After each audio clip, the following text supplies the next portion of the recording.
السلام علیکم۔ ایک تھا بادشاہ، بہت عقل مند بادشاہ تھا۔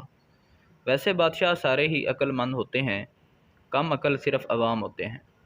بادشاہ نے اپنی ملکہ کی سفارش پر ایک بندہ وزیر موسمیات رکھ لیا۔ چند دنوں بعد بادشاہ کو شکار کھیلنے کا شوق چرایا۔ اس نے وزیر موسمیات کو طلب کیا اور کہا، ہم شکار کھیلنے جنگل میں جائیں گے، تم بتاؤ بارش وغیرہ کا امکان تو نہیں؟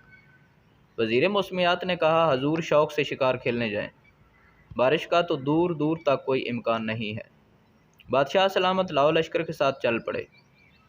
جنگل کے قریب پہنچے تو آگے سے ایک کمہار اپنے گدھے پر مٹی کے برتن لادے چلا آ رہا تھا۔ کمہار نے سپاہیوں سے پوچھا، بادشاہ سلامت کہاں جا رہے ہیں؟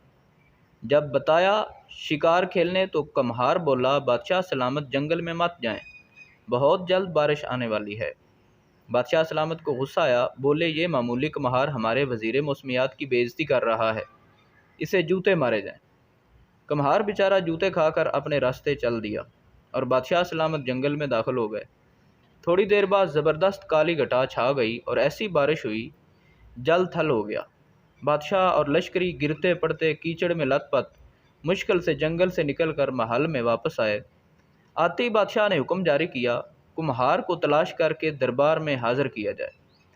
کمہار کو لایا گیا تو اگلا حکم جاری ہوا، آج سے تم ہمارے وزیر موسمیات ہو۔ کمہار نے دست بستہ عرض کی، حضور میں معمولی کمہار، مٹی کے برتن بنانے والا، اس قابل کہاں، مجھے موسم بارے کچھ پتہ نہیں۔ وہ تو میرا گدھا جب دونوں کان نیچے کر لیتا ہے اور تیز چلنا شروع کر دیتا ہے تو میں سمجھ جاتا ہوں بارش ہوگی، اور یہ بات کبھی غلط ثابت نہیں ہوئی۔ اچھا یہ بات ہے، بادشاہ بولا، پھر گدھے کو حاضر کیا جائے۔ گدھا لایا گیا تو حکم دیا، آج سے ہم کمہار کے گدھے کو وزیر موسمیات مقرر کرتے ہیں۔ تو جناب سنا ہے اس عقل مند بادشاہ کے زمانے سے ہی گدھوں کو وزیر بنانے کا رواج پڑا تھا، جو اب بھی جاری و ساری ہے، اور بادشاہ کی عقل مندی کی سزا ہم لوگوں کو بھگتنی پڑتی ہے۔ مجھے تو لگتا ہے کہ یہ کہانی جھوٹی ہے۔ ناظرین، اگر آپ کو لگتا ہے کہ یہ جھوٹ ہے یا سچ ہے تو کمنٹ میں اپنے رائے کا اظہار ضرور فرمائیں۔